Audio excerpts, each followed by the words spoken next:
So what we're going to do, just for scheduling reasons, we did go a little faster than expected.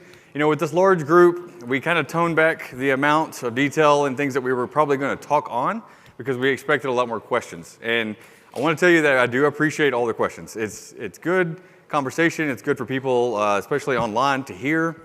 And it gives us more things to consider moving forward of what to cover and the other workshops that we still have going on. But it also kind of puts some thoughts in mind of maybe the people at TCEQ that are looking at this template, because it's important to understand that this is all kind of a learning curve for all of us. This happened really quick. I mean, it was as of June and then taken into effect immediately after with all these really quick turnarounds. So it's not to say that one person has all the answers. So it's really good to be able to talk through this, get those questions, get those concerns, and try to figure out what's the best answer for that. So I am going to change the schedule just a tad. We are going to be talking about funding next, and then the resources for further assistance. But we have had, just in conversations through lunch, which have been really good. I know for the folks that I've talked to, there's a few things that I wanted to touch on that we didn't really cover, because it may or may not be something that's included in the EPP, but it's just good information to know. So we'll do that, and there was a few questions that came in online. One of our team members, Emily, has been trying to answer those questions as she can, but I know there were a few regarding wholesalers, and there may be some of y'all in here now that are wholesale providers, and the way that looks, and certain questions like that. So I'm going to have Elston up here, because he's the one that we ask all the questions to. But before he gets up here and we do that Q&A based on the Zoom meeting and all the chat going on there, a few things just to touch on. So we talk about generators being options for 1 and 4, mobile or fixed, or even 14 if you find some contraption like I showed you there that may help. But generators in general, for many of you, this may have happened, but I know we saw it across the state. In February, everyone that had a generator, they were prepared. They had the plan going. They started that thing once a week or once a month. But the issue that we found in February is they had never put a load on it. So that made a difference. The engine ran. The component that actually put the power out did not. So that good plan and that policy or procedures that they had in place really failed. So maintenance is a key part of that. And I've even talked to a few of you that y'all did have maintenance agreements in place, but that obviously just didn't happen like it should have, because you get to the point of actually needing it and it doesn't work, it's worthless. So just keep that in mind. Whatever option you go through, keeping a maintenance up on any of it is going to be key to make sure it lasts the next time we have some catastrophe event, whatever it may be. Also talk to someone about leases. It's good to consider because it is an option, but to think about. So if a company has 100 leases out there for a generator, and something happens like it did in February, but they only have 20 generators, they can't really keep up with all 100 leases. The idea is that not everyone's going to want one at once, right? Except in February. Everyone wanted one. So just looking at your agreements, looking at your contracts that you may have, making sure they have some meat into it, that it is going to be available. Again, thinking back about the road conditions and being able to get around, there really wasn't a whole lot that could be done, because really there was no traveling on the roads, there was no delivery of a generator in most cases. So just things to consider, especially when you're talking about leases. It was mentioned earlier about military surplus. I don't know how much we really want to pitch that in this particular workshop, but it is something to look at. I think there were some changes a couple years back that really allowed a lot more entities the eligibility to be a part of that. And I believe it's called federal surplus. And there's 2 locations I know of around the Dallas-Fort Worth area and San Antonio. They have a lot of good stuff in there that they kind of cycle through very often. A lot of times it's low hours, but I will caution you to take someone that knows what they're looking at. Just because it's shiny on the outside may not, it may have been at the bottom of a pond or something at one point. Just check it out. And also keep in mind, the setup, the wiring diagram from the military use to what we use. Things to look at. But all that to say, that is an option if you're looking for generators. With the time delay that we have with supply and demand, the delay in supply chains, I guess is what I'm trying to say. It is an option to look at. There is an application in order to get to be qualified for that. And again, if you'll Google federal surplus, I think it's what it is. You can get more information on that. Or you can find me during the one-on-one hour, and I do have a link on my computer. Another thought, VFDs. Having that in mind as you're doing just capital improvement for some of your facilities. Having that availability already set up at your plant, at your well, makes it a lot easier to bring in generator power because you can ramp up whatever you're trying to run at a lower rate. You don't need as much power. I know it was mentioned about like the startup. If you have a 100 kW generator, but that startup, that surge at the beginning is a lot of power. So you need a much larger one just for that initial jolt. So having that soft start or VFD, it's a good thing to do some research on and see if the cost of that really is beneficial for you. And then there was a question online about quick connects. If I can do this real quick. There's a good chance that something's going to go wrong and I won't be able to get back where I was. But I was trying to find the picture that we threw in here with the quick connects. And just to kind of explain what that is, there was a question about is it a universal setup? And I want to say yes, because that would be a great answer. But there's not just a one-size-fits-all necessarily.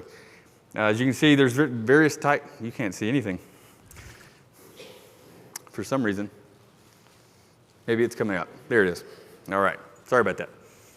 As you can see, there's various types. I know on the generators that we have with TRWA, the ones that we loan out during an event, we have the top right kind of set up. They're individual legs, they're individual quick connects, the cam locks. But you have the different Canon plugs a lot of times on your facilities where you can interchange or use, say, like option 4, where you have a mobile generator where you can just bounce from one to another. So on the outside of your facility, near your incoming power, you'll have your normal power, and you switch it down to emergency power, and you'll have that Canon plug similar to the bottom right. So there's various ways of setting this up, but that's what we mean by quick connect, because it does state if you are going to use the mobile generator option, it has to be equipped with that. I would encourage you to talk to your neighbors, whether you have a local agreement or mutual aid agreement within your neighborhood, your community, other water systems near you. It's still good to call around and see what they have. In the event you ever need to call in your neighbor. If you have one type set up and they have a different type set up, it's not to say you won't ever be able to use it, you just may have to make some arrangements and change some things or create a pigtail for it or something. But it's good to call around and see what everyone else is using in the event you make and share. So I thought it would be good to touch on that. It was a question online. There was 2 other questions that I'm going to go ahead and bring up, but I want Elston up here because he's going to answer them. So one question that I did see on Zoom was regarding overnight accommodations. Okay. And I know, I'm not sure if we touched on it or if we can go into further detail, but so having overnight shifts, 24-hour shifts at plants, whether it's a water plant or not, is that considered overnight accommodation? Overnight accommodation. So the overnight accommodations requirement is kind of a result of kind of practically trying to implement the requirements for what's required. And so it's easy for a place like a hotel, RV, where people stay overnight. But when it comes to like a place like an industrial facility that's operating 24/7,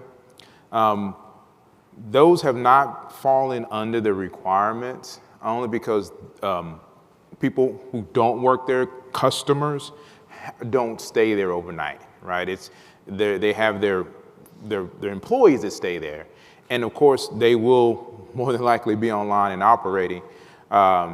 A lot of them would be like critical load and things like that, but they hadn't necessarily been, they don't fit the definition of affected utilities. What I'm trying to say is because there's not customers per se staying overnight, just people that are employees of those facilities. I think that answers your question. Yeah. Okay.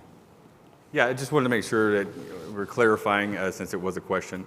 Some of the questions that were coming through, we were going to announce them as they came through, so it could be talked about live, but a lot of times, especially from a Zoom meeting, we would have moved on to a different topic, and then the question come up from someone else that presented. So it was really hard to kind of wrangle that in.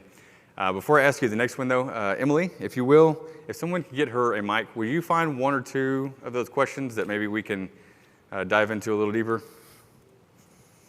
Again, she was trying to answer some of those without bringing them up and just answering them on the spot, so thank you for that. But I figured since we had time, a lot of times people don't want to ask questions and just hope that someone else will. So that's what we're aiming at least for now, since we have a few extra minutes. So one of the questions was, what is critical load status? What is critical load status? And you wanted me to answer that, all right. So critical load status is basically, as Philip was mentioning earlier, that one of the requirements is to file a request to obtain critical load status from your electric transmission and distribution company. And so what that means is that if there is an incident like we had in February or a widespread impact on the electrical grid where there needs to be some shedding of load or basically requirements for power, if you're not at critical load status, then your facility will be in line to be turned off either intermittently or until the issue is corrected. If you have critical load status, then ideally, if your transmission distribution provider can provide electricity to you, they will. You won't be subject to those intermittent or complete outages. Example, hospitals are typically critical load. They don't usually get turned off. If there's any power available on the grid at all, they're usually up and operating. And so that is a decision that's made by your transmission and distribution provider of electricity. And so that's why the requirement is in place for you to submit an application to them and obtain that for your water and wastewater facilities, because they are eligible to be critical load, but doesn't mean that provider will designate you as critical load. Okay. Yeah.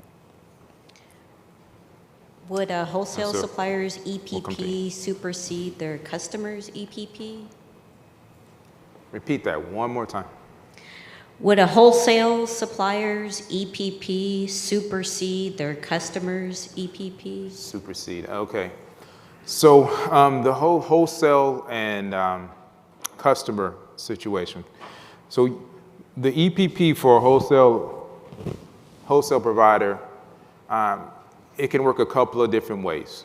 There is an option. The option 2A is where you're going to share the electric generation capacity of your provider. So if you're a wholesale customer of X Water Authority and they have generators to provide water service to all of their customer systems and the customers that they serve, the customers of citywide, then that can be selected as an option.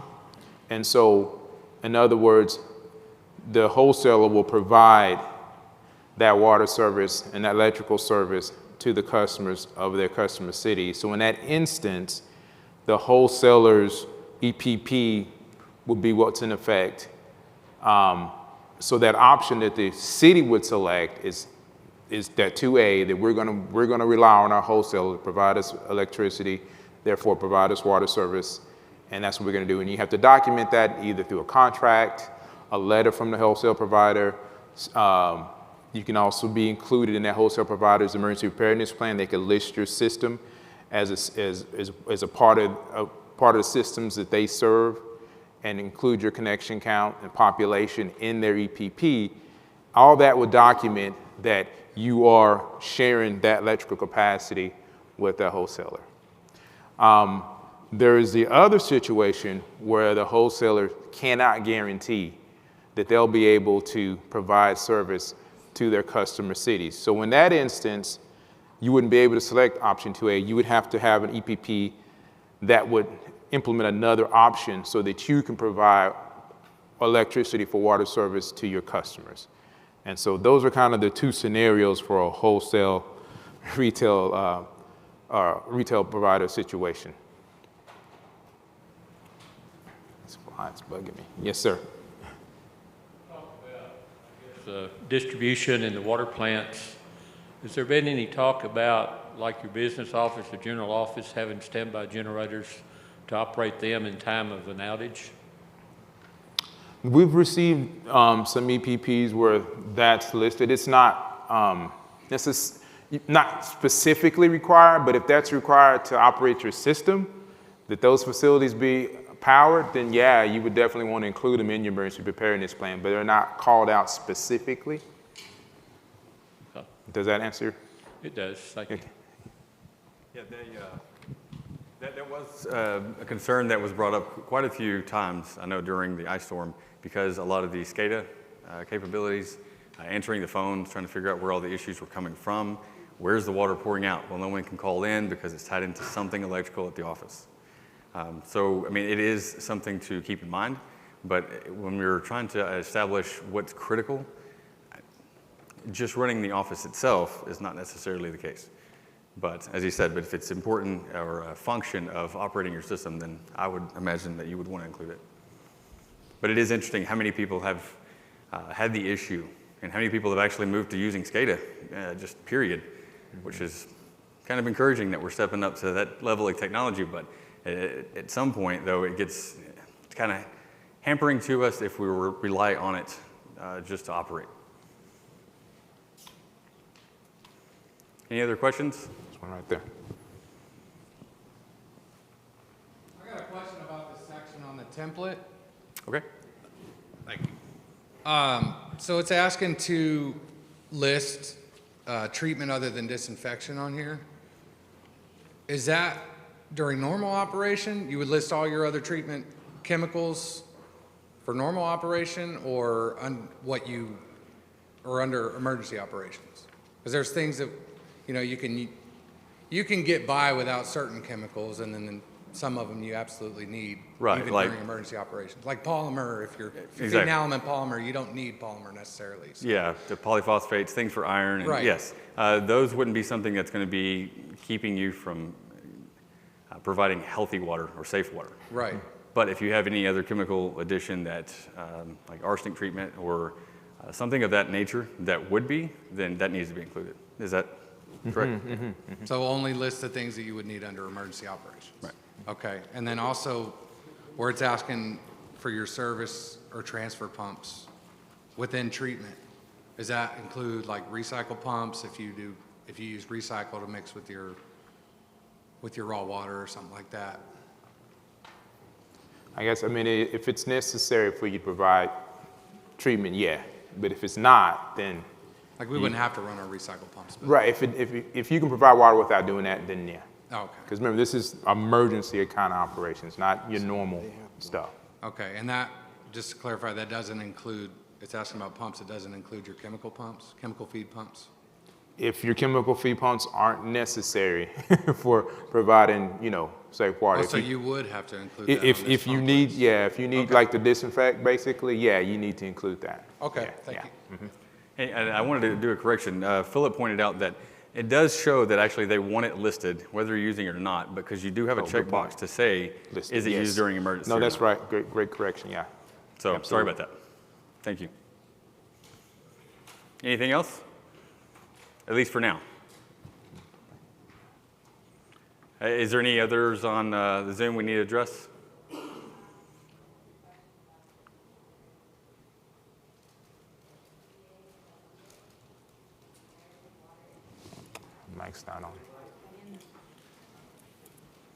Is it on?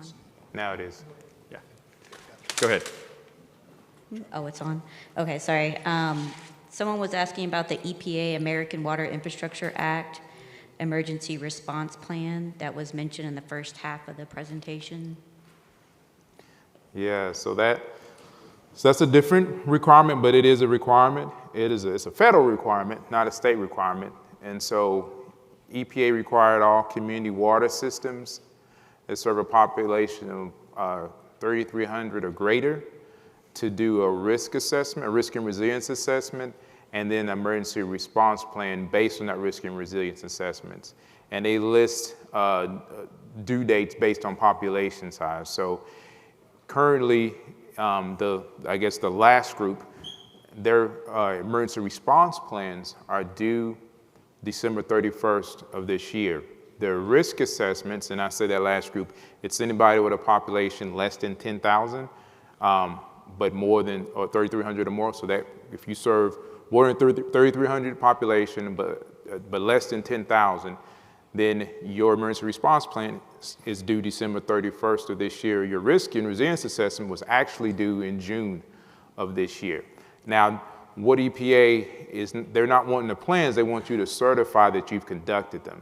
And so if there's, online, if you need assistance with that, please get in touch with us because we can help you get those going and get you in compliance with that. And just for clarification, because it was a question early on, I knew it was going to happen. I knew it. So the difference of SB3 versus WEA, one's state and one's federal. The federal WEA, as we're talking about, is for all hazards, everything included. Great. Whatever you can think of that could be a potential issue or emergency. This is just for, SB3 is just for power outages directly.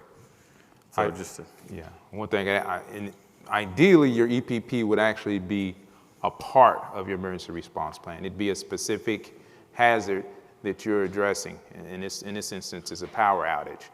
But the emergency response plan, as Jason said, it's supposed to be all hazards. Natural events, the hurricanes, the floods, the freezes, but also man-made events, sabotage, cyber attack, those type of things. That's what that emergency response plan is supposed to cover.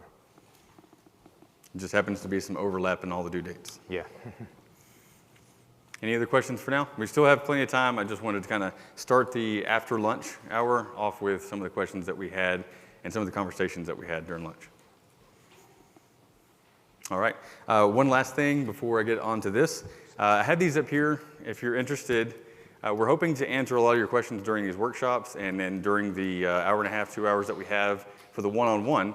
So find one of the staff members here to help with that, with any of your questions or actually work through some of this template.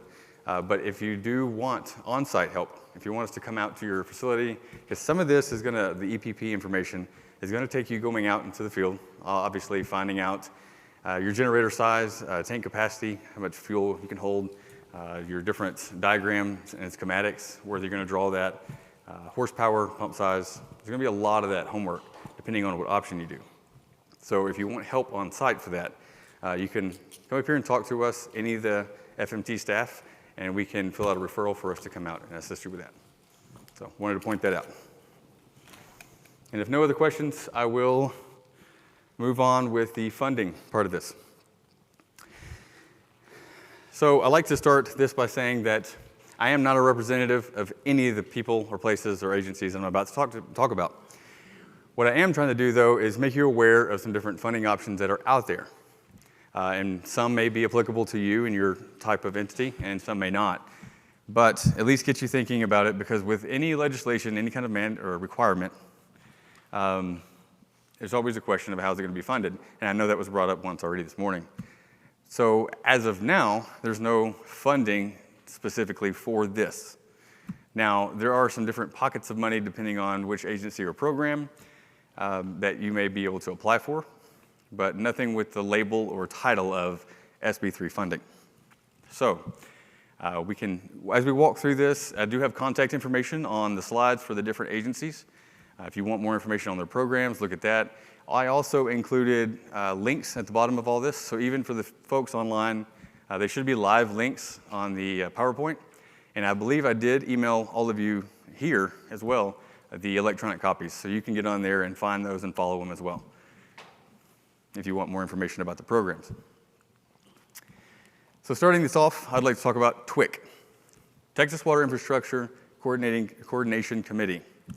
This was started a little while back, and with the concept or the idea that it's a one-stop shop for funding. Who is familiar with TWIC?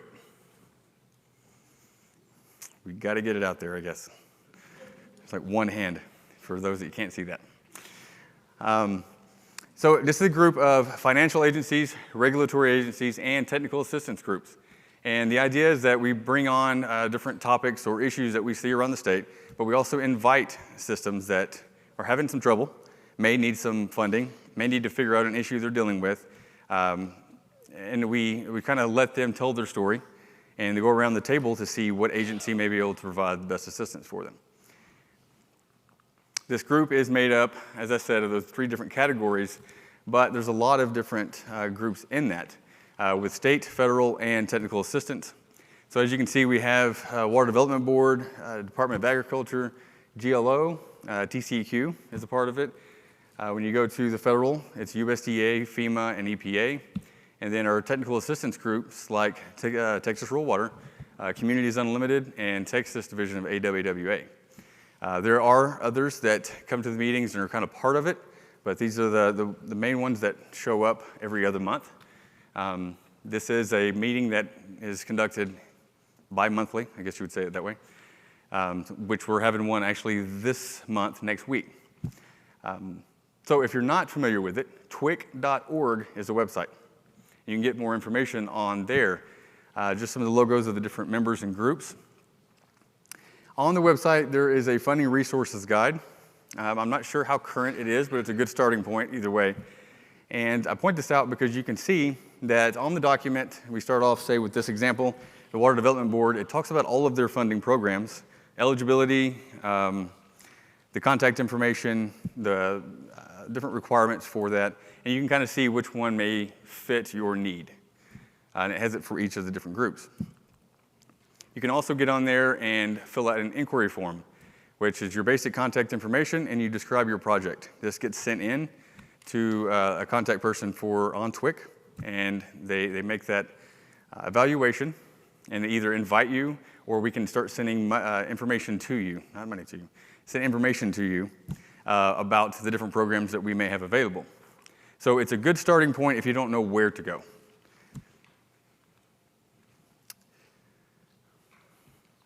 Just real quick, I wanted to point out that for the people on the Zoom meeting and for the handout links that I sent yesterday, I did include the inquiry form on that as well. So the first funding group I'm going to talk about for the federal level is USDA Rural Development. When I contacted USDA, they told me that the 2 main programs that would probably be beneficial for complying with SB3 and any kind of financial burden that you may have to take on as far as capital improvements or buying generators or whatever the case may be. The first one is a Community Facilities Direct Loan and Grant Program. As the title says, it is a loan and grant. It's long-term loans, low interest rates, and it's a combination of the 2, depending on various things. It is open to public bodies and nonprofits. It is not something that is set for investor-owned utilities. So it's unfortunate for, say, like the RV parks and things that we may have. Rural development has a strong focus on rural areas. So as you can see, there's a requirement here for an eligible area of serving 20,000 residents or less. So that's one qualifier to be able to apply to this particular pot of money. Loan terms, it's either the useful life of whatever you're purchasing. So whether, say, in our case, say it's a generator, and it may be that they have established that that's a 20-year lifespan. The term loan is going to be based on that or 40 years, whichever is less. The interest rate is fixed, and it's based on median household income. So most of the things done through USDA is going to have that. That's an important factor of where you're at in the state, your median household income. And for this particular program, there is no prepayment penalties. The grant part of it is dependent on medium household income, but to various levels and various populations as listed here. The household income of the proposed service area is below the higher of the poverty line or 80% of the state non-metropolitan MHI. With any of these, there is certain requirements as well, like the environmental reviews, environmental studies. If any of you have done USDA before, you know that it's a process, it's a part of the requirement to do any kind of the federal funds that we have here for USDA.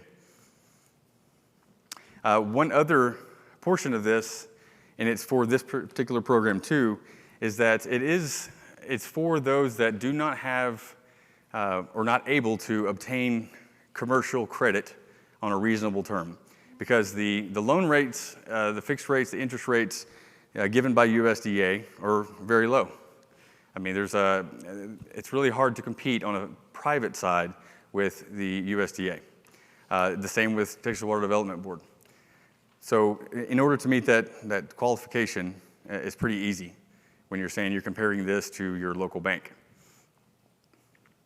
The water and waste, I can't read it from the side. Water and waste disposal loan and grant program, similar concept, similar term amounts.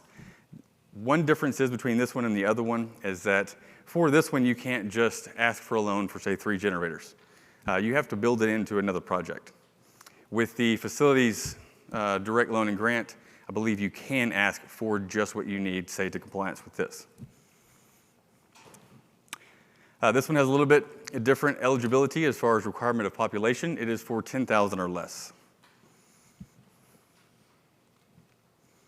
So the application process for USDA is to go online through RD Apply. It's electronic applications. They're accepted year-round. There are local offices. You can find that on their website.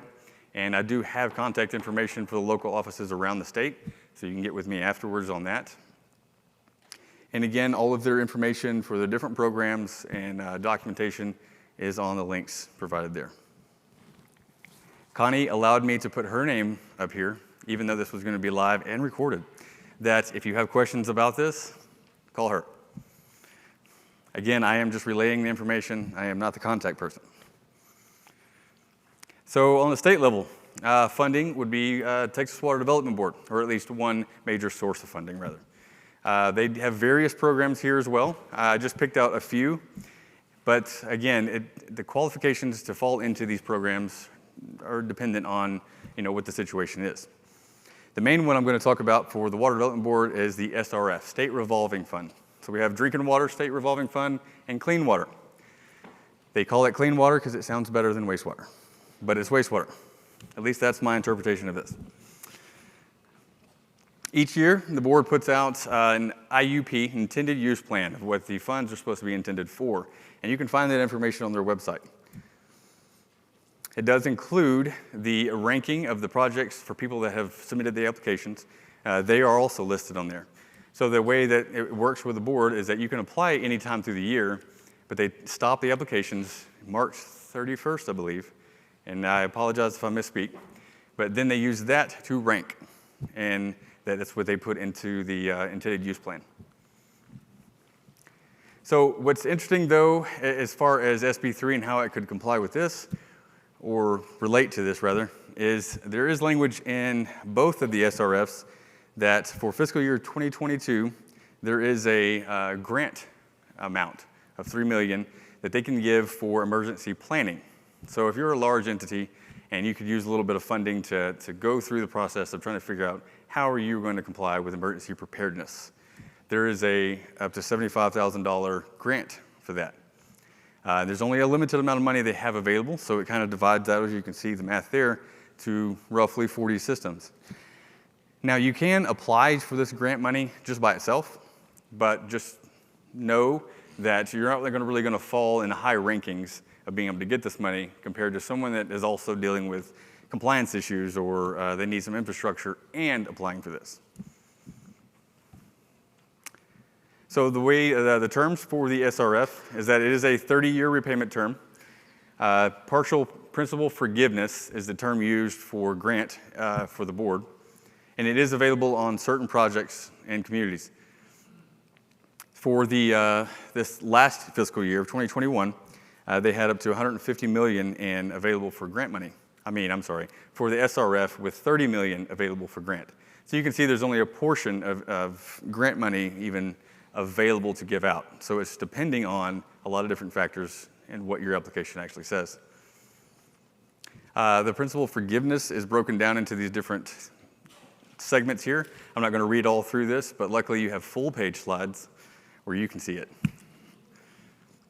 But just to point out, though, again, they do look at the median household income. So with USDA and Texas Water Development Board, that's how they're basing a lot of the information that they're putting into the ranking or even grant or loan forgiveness, is where you are in the state.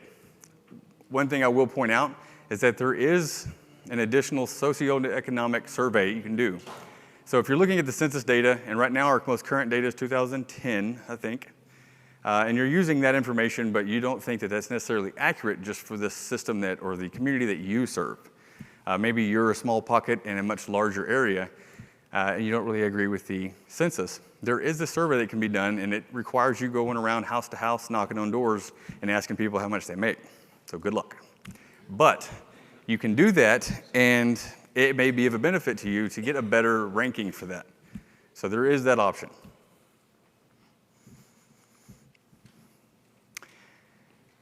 So the SRF funds with the Water Development Board is a two-step process. So you can apply or put in your PIF, your project information form. Everything has an acronym. Project information form of what you're wanting to go for. And you do that again anytime through the year, but they cut it off at the end of March, and they do the ranking. Once they get the ranking and they divide up how much money they have for that year, you get invited to officially apply. Once you officially apply, they go down the list. And sometimes by the time that you get around to the application process, some people don't need the funding anymore, or maybe they're not ready, they just wanted to go ahead and get the information out there, they'll just move on to the next person until all the funding is gone. So that's how it works, and you can see, again, the ranking and the IUPs they put out every year. More information, guidance, manuals, how to apply, and more of their other programs at this link here. Once again, someone's on the hook to be the contact person for the board. I think in this case, someone else offered up this person's name. I am going to put this in here for honorable mention. I don't know how far any of you drove, but for the sake of people doing the live stream that are down south, NADBank is also another good source of funding. They do a lot of projects, water and waste, air, waste management, a variety of different things, even just community-based projects, I believe, too. But they are very narrow in the areas that they do serve.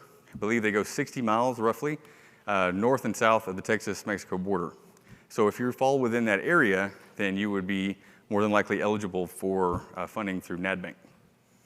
There is a website there to get some more information, and you can get with me, and they're also on TWIC, so I have some contact information for you if you want to call someone directly.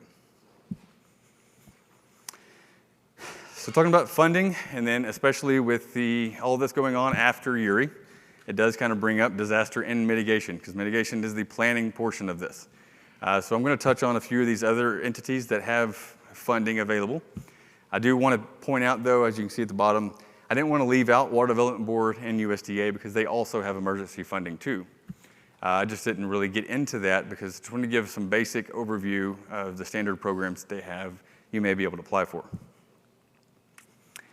The first one, TDA, Texas Department of Agriculture. I do ask this question so far in the last 3 workshops, but has anyone taken advantage of the Community Development Block Grants?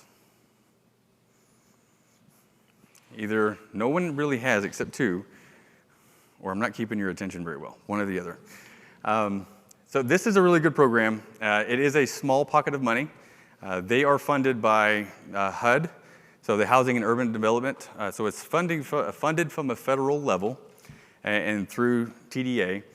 And it's eligible for non-entitlement cities and non-entitlement counties with the populations less than 50 and 200,000, with a maximum award of $350,000. So it is a grant, and it is for somewhat smaller projects, but there are some stipulations to be able to receive this funding for this block grant. I put the line in here too that counties can apply for funding for other entities. So in a case that I've done before, I tried to apply for this and I was a district, so I didn't really qualify, but I was able to pair up or partner up with the county to apply for me because we serve the people in their county. So it was a good attempt. It was just a failed follow-up on our part. We didn't really do all the steps we needed to, but it is a really good program to try out, at least do some homework on. They do have a similar type program for the Sun Fund, which is for emergencies. Funded very similar as far as the amounts, $50,000 to $350,000, and it is based on disaster being declared either at a local level or governor declaration. This does move pretty quick with this funds because the application is due within 6 months of the declaration, and the project is to be completed within 18 months. So this one is a pretty fast pace from what I can understand in the things that I've seen so far. Things that aren't covered by the Sun Fund though, anything that would be captured by your insurance or refunded or replaced by your insurance policies. Temporary improvements, you can't say replace a line, putting one across of a creek. You have to redo it. If you're going to redo it, and if it's part of this project or some kind of emergency disaster or flooding event, you have to put it back in the right way. It's not a temporary fix. They won't fund for that. No redundancy projects, no repairs of residential or commercial property, and for application preparations, they do not fund that. So if you're hiring out engineers or professional services, this money would not apply to that. Suzanne and Aubrienne are the people to contact for TDA. They can give you a lot more information, very helpful. GLO, somewhat similar to TDA, General Land Office, except that their funding isn't it's not just open for application. This is based on disaster events. So once something is a disaster, federal funds can be channeled through GLO.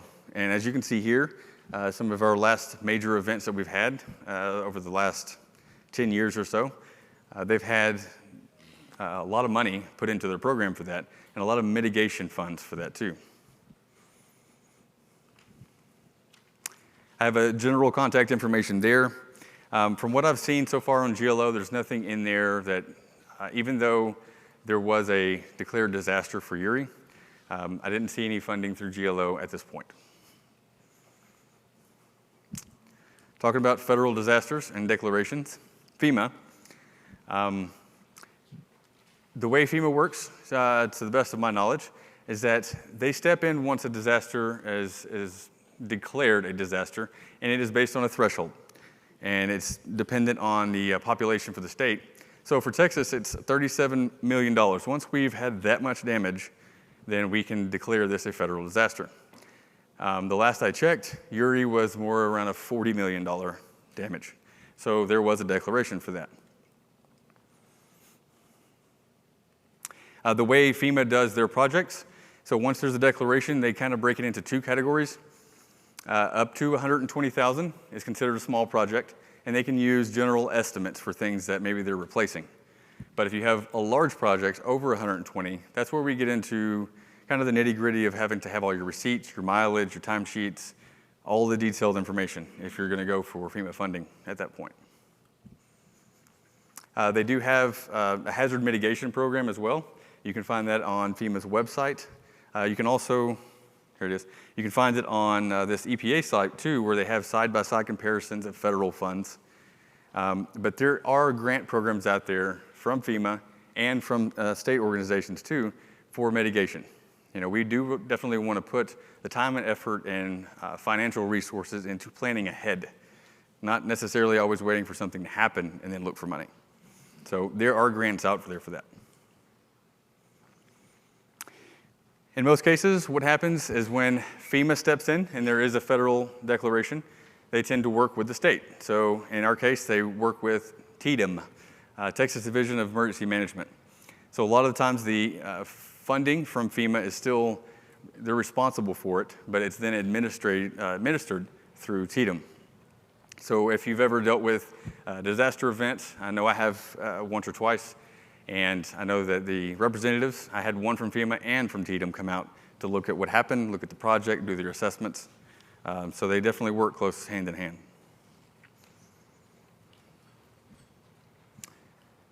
So this was the funding that came through from FEMA after Ice Storm Uri. The number FEMA disaster relief 4586. As you can see, there was the application period from May through November 5th. So we just hit it. If hopefully you were aware of it, if you looked into it and did a little research on if it's something that was applicable to you. But there was some FEMA money available for that. If you did apply for that, they do all the application periods now, and then they fund it, I believe it's a year later. Yes, ma'am.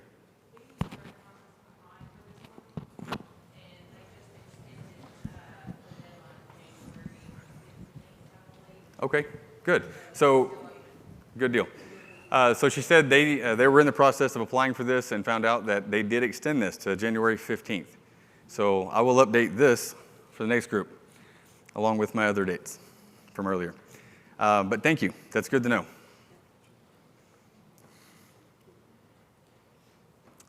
Yeah. So moving from FEMA down to TDM. So the way our Division of Emergency Management is funded, we do have a lot of the state and federal funds that this program relies on. There's different grant programs. There's different sources that come through that are specific to dedicated programs. But in turn, they have grants to be given out. Like FEMA, they have the mitigation grants that allows them to do that with some of the sources of funding that they have. So on their, I'll get to it in just a moment, but on their website, you can see the different programs they have for that. And again, grant money, free money. A lot of times whenever you go for grant funds, it takes a little work to do so, but it's definitely worth looking into. In the case of what we're talking about right now, anything that basically says mitigation, I would think, is something to at least look at. Similar to the federal level, Texas has their way of breaking those thresholds into counties by population. So in my area, where I'm from, Coryell County, once we hit that 293,000 of some kind of disaster, then it is now a state-declared event for us. So whenever you look into the different funds that come through on the state level, whenever you're applying for that funding, that relief money, you definitely get a higher ranking if you are in the area of where the biggest impact was. Again, please check out their website. They have a grant management system here, and this is where a lot of their programs are going to be channeled through. Some being the ones I have listed here. So I'm not going to go through all of these, but as you can see, there's different splits of how much is grant and some funding available for that. Some of these are match programs. One thing to point out is the local emergency planning grant, or if you guys are aware of or involved in LEPC, your local emergency planning committees. It's something that is, I believe it's a requirement of EPA, so it's on a federal level that those are in place. We talked about AWEA a little bit. There's some involvement with your LEPC with that as well. Making sure you have the information for that group with your emergency response plan.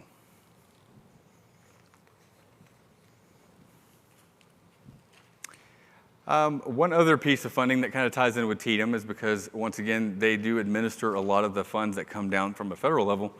There have been 3 different forms of funding based on COVID relief. There may have been more, but these are the 3 that I'm aware of. The CARES Act was the first one, and it's running towards the end of having to be used by the end of this year. There was Consolidated Appropriations Act, and then this last one was ARPA, the American Rescue Plan Act of 2021, that came about in March. Now, I'll bring this up. I'll get to that. So, and what it was $350 billion from the federal level broken out to each of the states. So Texas got their piece of $130 billion. I believe it's how it worked out. And it's divided between the cities and counties. And if I misspoke on that, I apologize. But you can see here, it was divided into cities and counties, and the payment to those cities and counties were broken out into 2 segments. So the cities and counties that actually agreed or applied for this funding got their first distribution already. Do we have cities in here? So we got a few cities. Any counties in here? No? Okay. So I don't know what the plan is or what the date is for like the second allotment for this, but this broke out into 4 eligible uses for this money. The first one being a replacement for a reduction in revenue for a public health emergency related to revenues collected in the most recent fiscal year.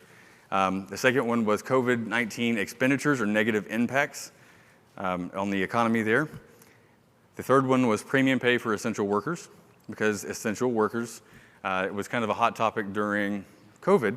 We recognized what was essential and what needed to still carry on, even though with a lot of the shutdown, water and wastewater being in that group. And then the fourth one was investments into water, sewer, and broadband infrastructure.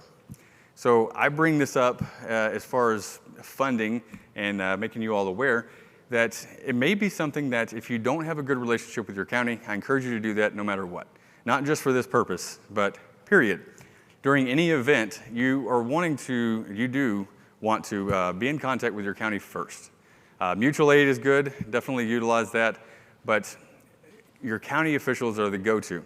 They're the one that's going to start the program or start the process for getting the information up to TDM if you need further assistance and you need more emergency help. So get in good with your county. Make those connections, make those contacts. In this case, I say that because the counties were given funds. And if you have a water system, one of the opportunities or eligible uses for this money is for water. So I am encouraging that maybe you call your county to see if there's an option or an opportunity to maybe that they may want to assist you with the possibility of getting a generator or doing something to help comply with this SB3. I mean, there's nothing saying that they would or they will, but it's definitely worth the ask because the people that you serve with your water are the constituency of the county. I mean, they are the community members. So there's a possibility there. If you haven't already, I encourage you to at least make those contacts.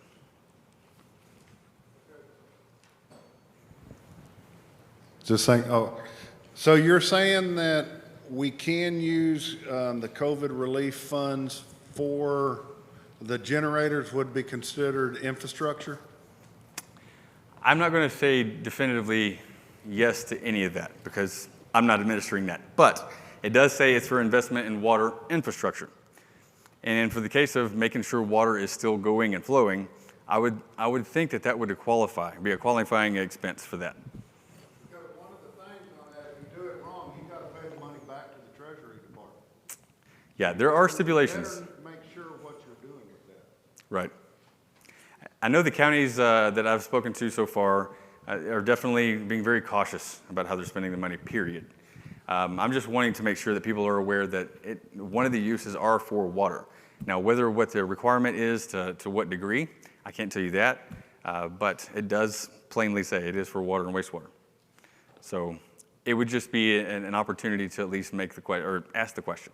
It's up to the county judge, maybe. Mostly, yes. That's why I say it's good to have those connections either way. But, ma'am? Well, yeah. Well, I mean, that's what you do with any of your officials, any of your commissioners, any of that. I mean, people do need to understand the importance of water. I know we take it for granted a lot. I know I did well before I got into the water industry. I just I only worried about it if it wasn't on. That's it. That's how most of us are. And it's kind of a sad fact, but we're human. It's just not something that's in our face all the time. But that's why it's up to you all to make that representation for the water industry. You got to let people know. And so the county, they may have a long list of different projects that may qualify in any of these. Maybe there was lost revenue. Maybe they did see a big uptick in how much the essential workers did during all this COVID. I mean, there's a lot of juggling going on. The city has got this as well. They operate their own water system. That's an option right there. Premium pay for essential workers. So they may have this already allocated how they want it, but it's still, again, just worth the question. Just make them aware that this could be a very beneficial thing for that county. This is just a breakdown of how it was all distributed, the $130 billion. So 3.38 went to 75 metropolitan cities, 5.6 million went to all the counties, and then a portion of it went to non-entitlement units that is going through TDM. They're administering that section of it, and it's called, I'm not even going to try to say that acronym, but it's Coronavirus Local Fiscal Recovery Fund. So they're administering that portion of it. There is more information here, the frequently asked questions. It was an interesting read for me to understand all of this that came through. So before putting this together, this presentation together, I wasn't really aware of all the details of this or the CARES Act or the Consolidated Appropriations Act. Just because it is labeled with COVID, there are a lot of other opportunities in there as well. Another pitch towards county, but local areas to reach out and make sure that you're well known. One example is the COGS, Council of Governments. I believe there's 20 some odd around the state. At times, as you can see, I put a snippet from one of their websites that the Central Texas COG received $27 million in mitigation money from Harvey. So with that, they at times will offer up grants to people in that COG or in that area. So make sure you know who these regional contacts are. And of course, county, again, I'll say that a lot. Anytime we talk about emergency response or emergency planning, I'm always going to talk about the county. They're a great resource and someone you should get to know, especially as a water system.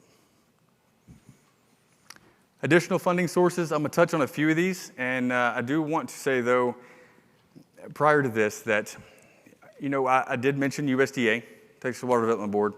We're talking about having implementation of SB3 stuff done by July. There is a time period that goes along with state and federal funds. If you wanted to apply for USDA funding tomorrow, you're not going to have anything implemented or purchased or done by July. It's just not going to happen. Now, it's not to say do not go that route. Again, it's kind of hard to beat the state and federal funds when it comes to those different programs that they offer. But they do work well with some private financing, such as doing bridge loans or like CoBank. They do where they can actually fund the project ahead of time, and then once funding actually goes through on any of these other programs, they kind of buy it back out. So you can still take advantage of those federal and state funds and those interest rates and those fixed terms, but still get the project rolling in other means. So you can contact the Water Development Board, ISA or Connie, and ask them about how that works. But keep that in mind too. We are on a tight schedule when we're talking about implementation. And if you are planning to buy a generator, not only is there a lead time of 20 some odd weeks probably right now, funding and getting that in place takes some time too. Just brief mention. So National Rural Water, it's affiliate of Texas Rural Water. They do have emergency planning funds. It's something that you can apply for and have money within 2 or 3 days. There is a top end limit, I believe it's $100,000 or 75% of the total project cost, whichever's less. But it is good to know that that money is out there for water systems and it's quick turnaround. You definitely can pay it back out and with a different type of financing, but in a pinch, it's out there. They do have longer term loans as well, but I really push the idea that it's good for emergency uses. A lot of the larger funding programs that we have, they do have kind of a minimum and a maximum, obviously, but sometimes we don't need quite that much money. Communities Unlimited, another good group, technical assistance group. They spend a lot of time with water systems, helping them out with compliance and other issues, but they also help them with financing. And they have their own financing program as well. They can do emergency funds and also just long-term loans. And the interest rates are based on, I guess, whatever is average going rate at that time. I'm not sure of the details of how their funding program works, but definitely a good opportunity to get that. Contacts for them. Yeah, that's the only contact I have for them at this point, but the phone number there, and they will get you set up with the person in that local area. They're spread out all across the state as well.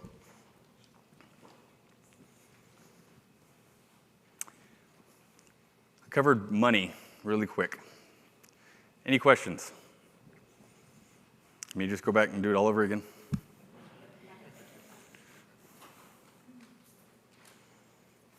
All right. Well, we're moving on to TCEQ website and resources. This last segment is mainly just to show you where to go and get additional help, additional guidance, and some more direction on how to complete all the things that we've mentioned today. Elston will be doing this, and if you need me to, I can assist you with doing a computer and you can talk through it. Okay. Oh, I guess you don't. You just tell me which one you want to do. Oh, yeah, true. I don't need this one. Put it down so I don't mess with it. All right. Okay, so to wrap things up, I wanted to walk through the resources that are available on TCEQ website, and then we'll also go to the text form website. I didn't get a chance to do that earlier, just show you the resources there. So,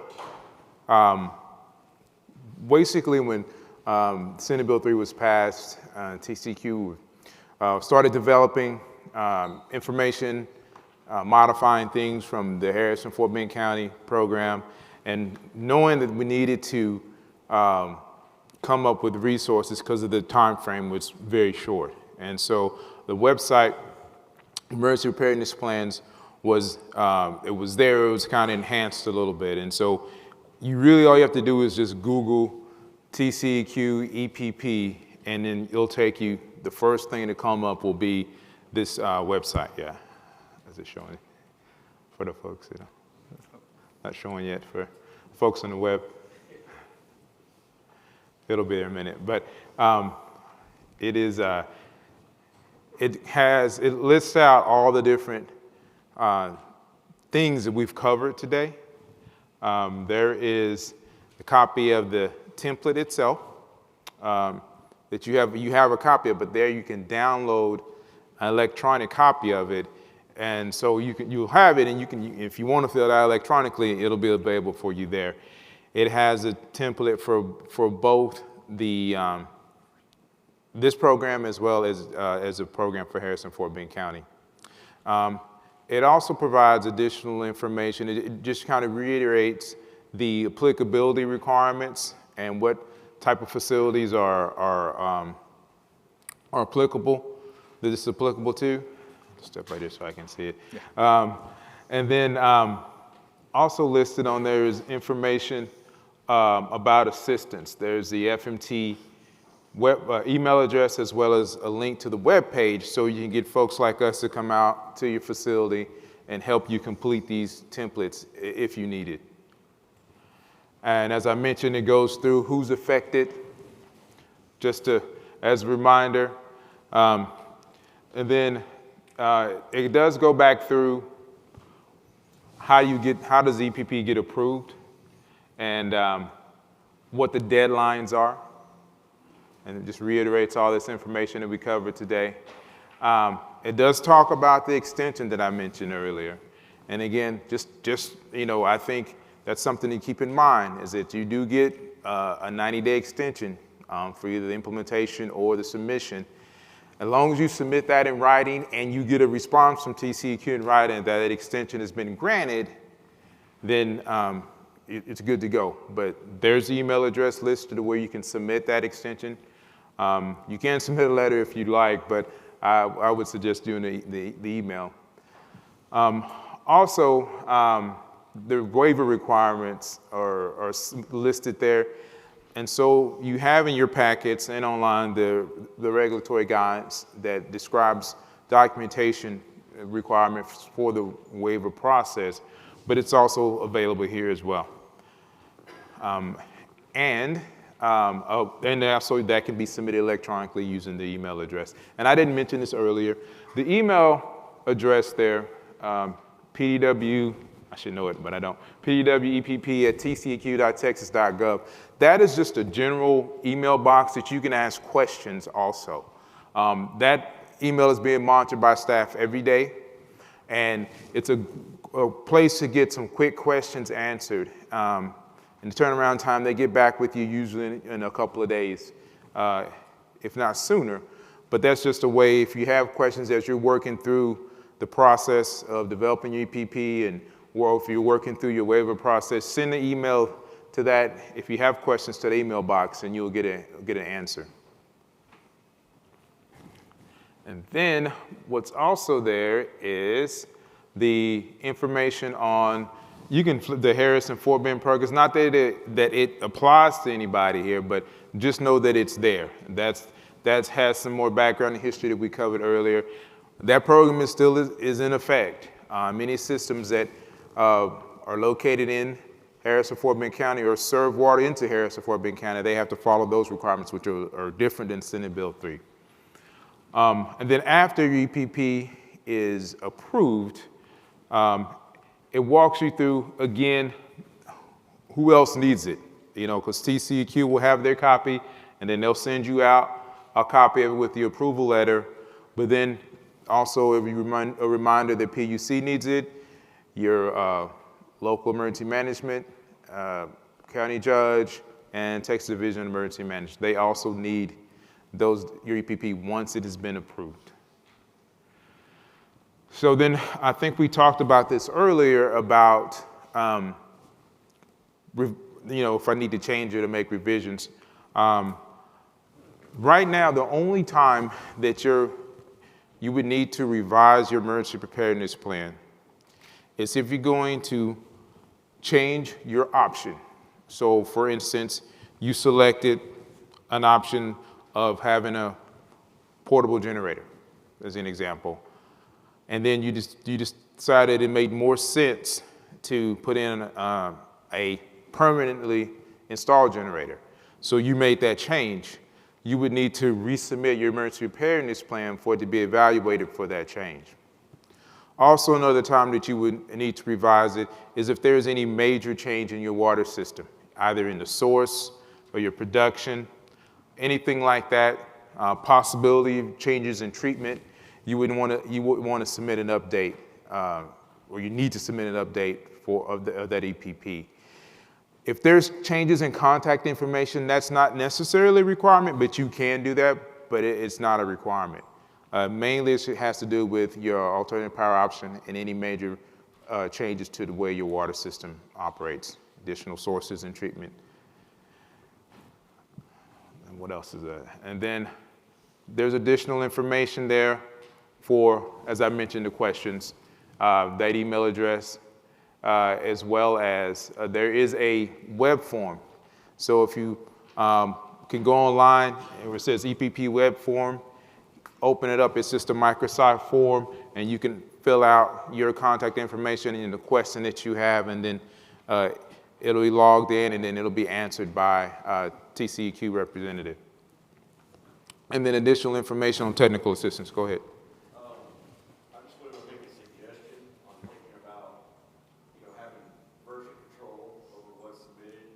And since TCEQ is approving the final version, would you think it'd be better for TCEQ to use steers or some form where you deliver the document one time and y'all maintain the version control where you can upload a version change or whatever, and then you disseminate that based on credentials of accessing that, and since y'all should have a good relationship with PUC and other entities, and share one document versus us delivering multiple documents based on your approving it. I would suggest that, because I could just see a nightmare of, sending all these to different places without an established route. And I think steers would be utilized for that because it is program compliant. You are, sending, pertinent, confidential data or information on that. It's Just suggestion. Okay. I don't know if y'all could hear that online, but there was a suggestion that TCEQ utilize electronic reporting system they have in place now called STEERS to receive these EPPs and then share them with other agencies.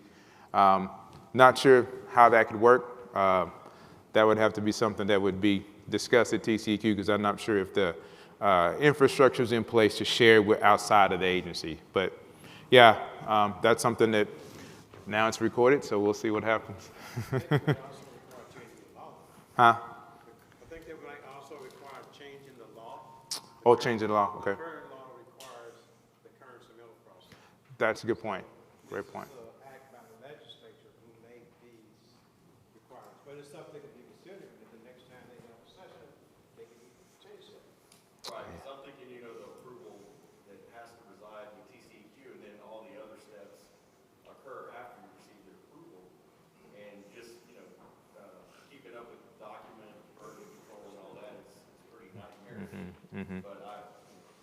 Yeah, I think what's Philip was referring to that is that, yeah, the law does state that the affected utility has to submit these, the approved DPP to the different entities. And so Philip was making an observation that that might require a statute change for TCEQ to take over that and do it in place of the affected utility.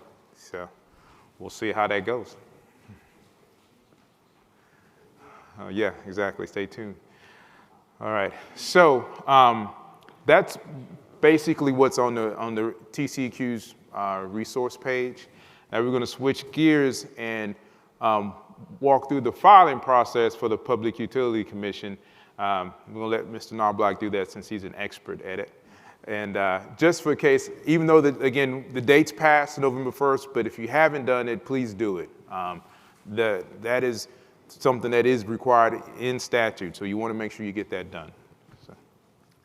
Yeah, and that kind of goes with anything that's compliance related. If you have the thought that just because you missed the deadline and maybe you should just not do it at this point, it's still hanging there until it's complete. So just because you missed the date, please still do it. So on the PUC side, it's puc.texas.gov. So those of you that have already filed the letter already, you kind of already know this process, but we're just going to go through it really quick. So the initial letter for critical load status is what you're sending to PUC based on that UtiliFacts document, which you have a copy in the electronic handouts, but also in your folder. And it tells you what to put in there. So it's your contact information as well as your facilities information. And once you put that letter together, you would go onto the website under filings. And then you're going to be filing in the PUC interchange filer. Before I go into that, though, you can see that there's filing instructions. I believe it's a PowerPoint that you download, and it walks you through every step of this as well. There's also filing search. So I did include 3 examples. I tried to make them a little different, but as it was mentioned earlier, there's about 1,000 that have already submitted this. So if you're interested in going in just to see how other systems are doing it, this is a way of doing it. And it was also mentioned earlier about confidentiality. So right now, you can look up any project this way. So the control number or project number, 52299, and you can see under this, this is how many filings are here, 1,229. But you can scroll through here, you can look at any of these just to see an example of what other systems are doing.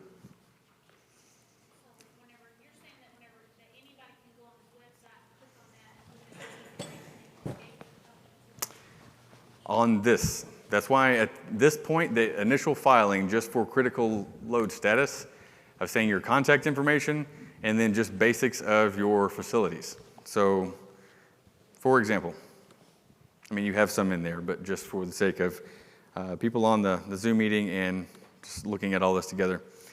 So this particular system here, Crown Mountain, they put their basic information in here of where the facility is located. Here's their contact info. And that is the information required by the UtiliFacts document. There's not a lot of detail to this. That's just the information that was requested to PUC. Now, the completed EPP part of it, that's where it gets a little bit more hairy because it does have a lot more detail. And that's why you would want to go through filing confidentially. Going back to TCEQ's website, they do have the information on here. I'm pretty sure I saw it, yes. So under the filings, there's instructions of how to do the confidential filing with PUC. So that's the route you want to do whenever it's an approved emergency preparedness plan. But for the critical load status portion that was due November 1st, there's really not a lot of detail that's going to be harmful for people to see, but it is definitely accessible.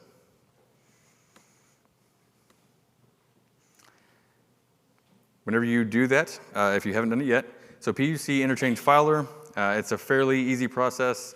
Following the steps, you go to begin, put in your information here. Remember that the control number, and it's on that UtiliFacts document, is 52299, and this is a way of kind of grouping everything together based on this project. This isn't going to fill it out for me because this isn't my computer, but basic info. It's not going to be let go forward, and I'm not typing all that in. So the next step of this is that you just upload your document. So if you're on a Word document or whatever you use to write the letter that's required for your critical load status, you just upload it at that point, go to next. It's going to give you kind of a visual of everything you're doing. Does this all look correct? And at that point, you submit. It's fairly easy. You will get an email receipt back that you did file it. Save that, print it out, keep a copy. Keep the email too. It's always good to have that evidence. We did that step. It should be filed to the PUC with no issues, but again, it's always good to keep a copy. So that was PUC, quick and easy. Yes, sir. That second page that you can't get to, there's fill-in descriptions. And that's what I asked him a while ago, and he told me to put Senate Bill 3, the second page here. I got it on my computer because I did the first page already. But it said fill-in description, filing description. Explain to them what that is so they know to go, because it won't let you go on. Do you fill that in? Need me to bring my computer there? No, I knew someone was going to make me fill in something here, so. Okay. No, it's okay. I'll take that one, please. Philip's got it. So, so the information here is what he's asking. So filing party name, your entity, your water system, ABC, WSC, whatever it may be.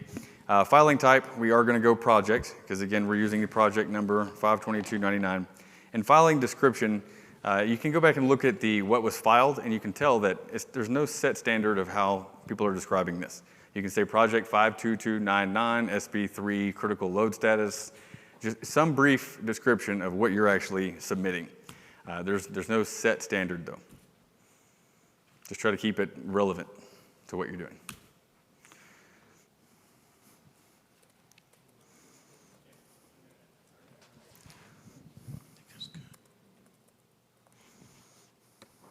I also don't like typing in front of people, especially this many people.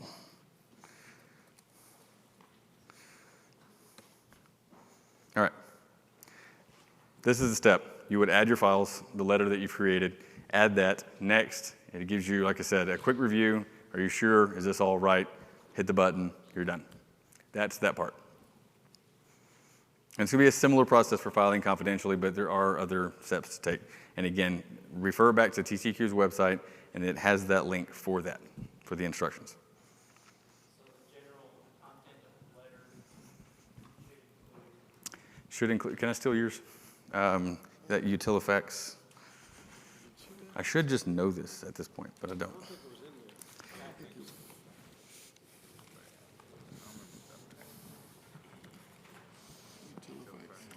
Okay. Yeah, it's on here. I was hoping I could just. I thought it was in there. I'm going to blame the printers. So.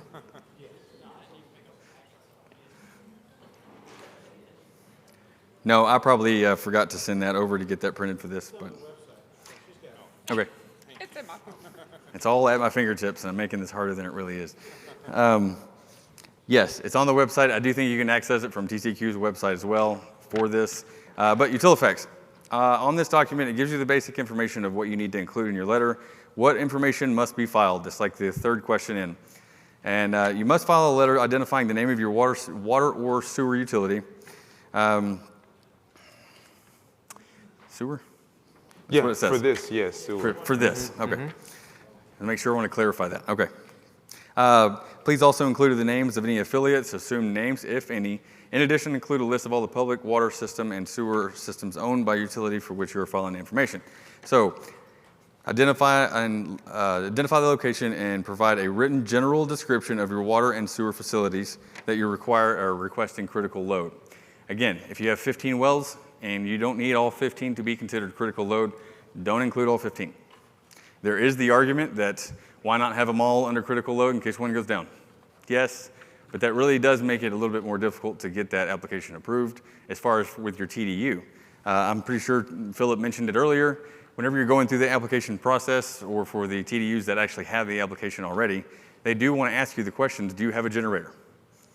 And follow-up questions like that. So we're assuming that the idea is that they're saying if you can provide power to some degree on your own, we don't really need to put you on the critical load status list. I don't know that that's the case.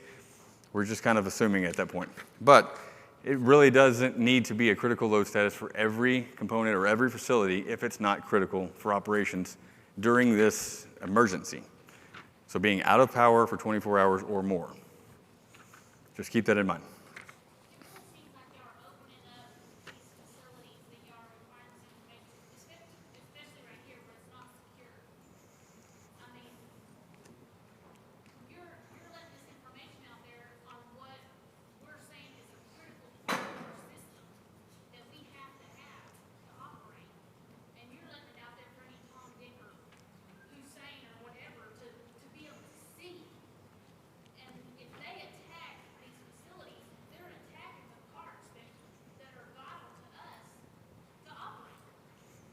Keep in mind that any filings you do at the PUC, you can file confidentially. Any filings. So if that's a concern, it's a valid one, go ahead and just file it confidentially. And then when people open it up under the filing search, all they're going to see is a page that says confidential filing. So that's how you can get around it if you like. That's on anything you file with the PUC. You always have that option.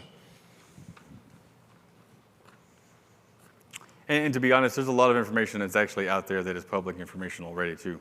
I mean, even with Drinking Water Watch, that's all of your facilities kind of located in that one location as well.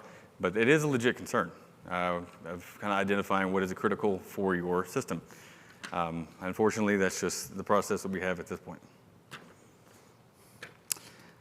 Included in that letter, so the identifying the location of what is critical facilities, emergency contact information for the utility, the name of the person that's going to be the point of contact, the person that would be serving as the alternate point of contact, and then the affected utility's mailing address. So those are the items that need to be on that initial letter filing with PUC. And then once again, once approved by TCEQ, the EPP will then be filed again using that confidential avenue, so they have a copy of it. All right, the next source, so there's PUC for both. We do Drinking Water Watch, and then you can do text borne? Okay. Yeah. Most of you are probably very aware of Drinking Water Watch. If you're not, you should you should make yourself aware of it. This is where a lot of the information for your water utility resides. And the reason we want to bring this up is there's parts of the EPP to where it's actually talking about like your source ID. So once you come on the website, I'm going to use, I don't think they're watching anyway, so it's okay. I'm going to use someone's ID number here.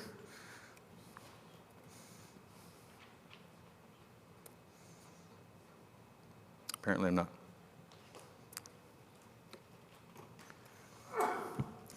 Okay, you search your system, and you can find information on here to varying degrees. One area to look for in regarding the SB3 is once you click on your PWS ID, Water System Facilities. And this is where, again, I tell you that there's a lot of public information already out there because at this point, you can look through here and see that these are your wells. They are labeled, if it's a groundwater system, they are labeled with a G, and then your PWS ID, and then a letter based on when they were installed. So this particular system has various wells here. You can see the status of if they're operational or if they're plugged. These are active here. You can actually do a Google link and it'll show you where it's at. But what we're looking for is that G2433 in this example. And it goes into, as you're doing section 2. Sorry? Page 3. Yeah, page 3, I believe it's section 2 about your water system facilities. You can also find pump information. It doesn't say that it's required to label everything based on the coding or the naming convention they have in Drinking Water Watch, but I'm pretty sure they'd be happy if you did that. So like your storage tanks, it's labeled, for example, here, this 150,000 gallon tank and storage tank 1011. You can see the labeling ID that TCEQ uses for your facilities. They're all listed on Drinking Water Watch. Was there anything else we needed to point out? That was it? Okay. All right. And then that we'll cover is the Text One website. And as I mentioned earlier, this is where you can go to become a member. And so you click on that. It's supposed to work. Oh, here we go. There we go. And it'll just take you through your membership type, you know, what type of facility you are, your contact information, all of that, and that'll get you signed up. I wanted to show you also the mutual aid agreement that I had mentioned. So again, as it says here, that the statewide mutual aid agreement is in effect for all publicly owned utilities. And so that's an automatic mutual aid agreement that's, it says NIMS compliant, and then that's the National Incident Management System.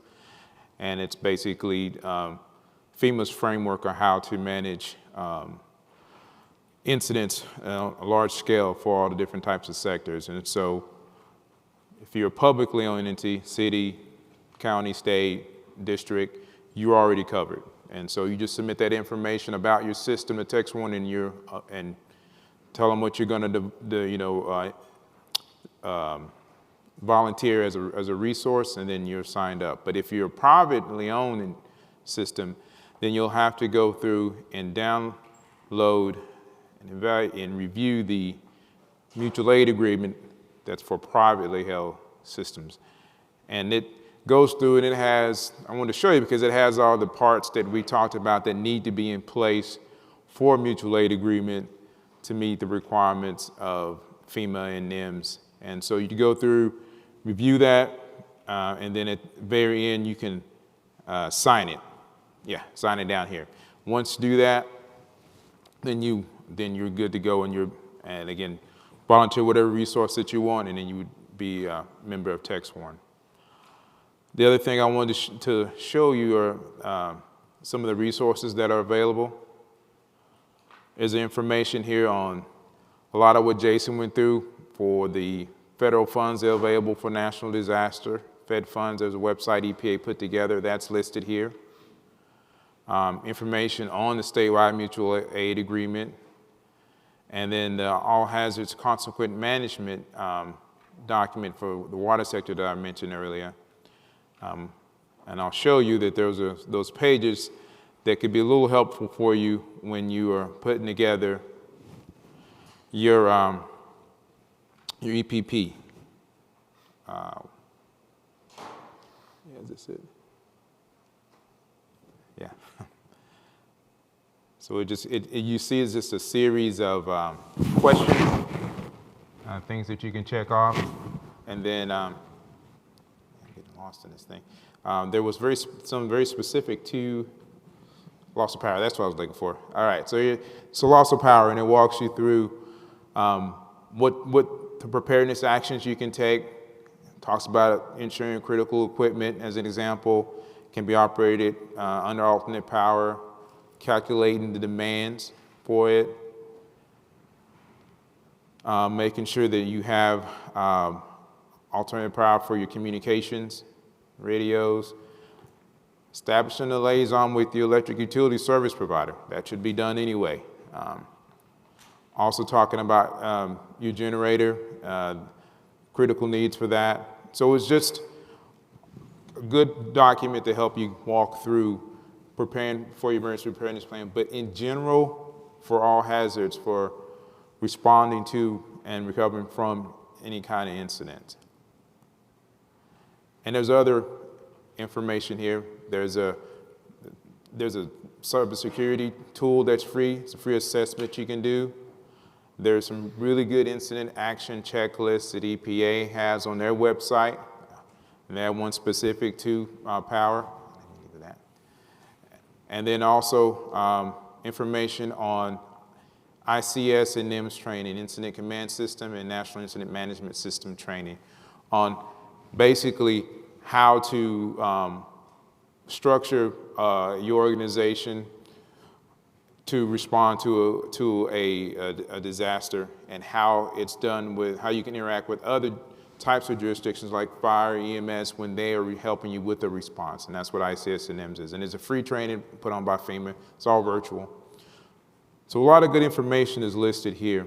And then also, this is where you go to request assistance. As I mentioned earlier, it's all done online. This is out. It said to me earlier.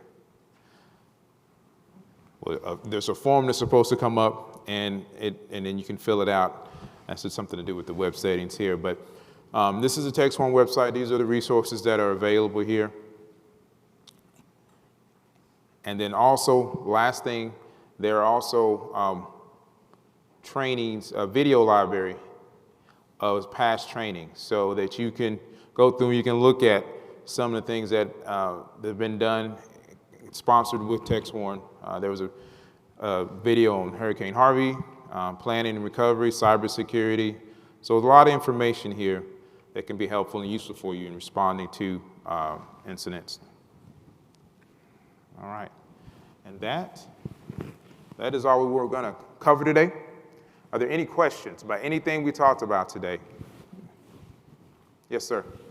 Was there any other thing you want to mention about wholesale providers? Yes. When we talked about a little bit at the break with one of them, and then we had the question. Really, it's just if you're a wholesaler and you want to make sure you work with your systems that you provide water to, and make a determination on how you guys are going to interact in an emergency situation. Who's going to be responsible for providing power and subsequently water service? Is it going to be the wholesaler, or is it going to be the customer system? Or is it going to be a combination of that? Because your emergency preparedness plan needs to reflect that.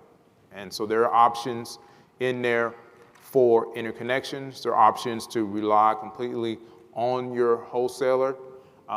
There's a lot of different combinations that you can do. That also plays into the mutual aid. If you're a wholesale system and you serve a group of systems, do you have mutual aid lined out with each other? And what does that look like? And how can that help you comply with your EPP? And so those are just some things to take into account if there is a situation where you are a wholesale system or a customer of a wholesale system. If you're a customer, you may need to initiate that. If your wholesale system isn't, you guys hadn't started that conversation yet, it's time for sure to get that all worked out so you can get those EPPs developed and submitted. Thanks. Anything else?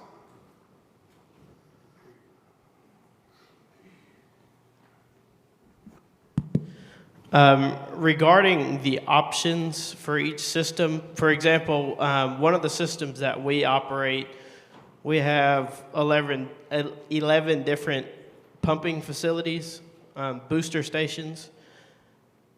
Do we need to do a different option for each pump station? Or or can you do multiple options for each system's EPP? So, great question. So you can do multiple options.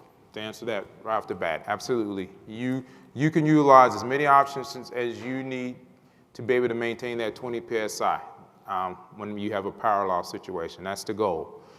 So if you need all 11 of those, as an example, then yeah, you need to select options that will provide power to those 11, and it could be 1 or it could be 6 options. It just depends on what you have going on at your system and how your distribution system is laid out. Some of the EPPs that we've looked at so far have as many as 4 options, is the most I've seen so far. Because it's just, just a varying degree of things. So, yeah. So in regards to that, to having multiple options for each system, when I'm going to do my plan, do I need to basically break it down by each pump facility for each, have say pump station 1, I'm going to have options 1 through 7. Pump station 2 is going to be 6, 8, and 12. So you need to basically Yes, basically, yes. You need to do it. You need to show how you're going to provide power to each one of those facilities. And so if you mentioned 1 and 7, so you're saying you have a pump station where you'll have an automatically starting generator and you already have a direct engine drive on one of your pumps. So you'll need to represent that in your EPP, you know, using a diagram, filling out the information for the generator and how much, you know, power it can put out and what it's powering, what it's providing power to. Same thing for that direct engine drive, same kind of thing. Yeah. So you need to be able to just document everything that you have that you need. And remember, it's what you need to be able to maintain 20 PSI. If you don't need all 11 pump stations, then you may not necessarily want to do that. But if you need them, then yeah, you need to document it that way.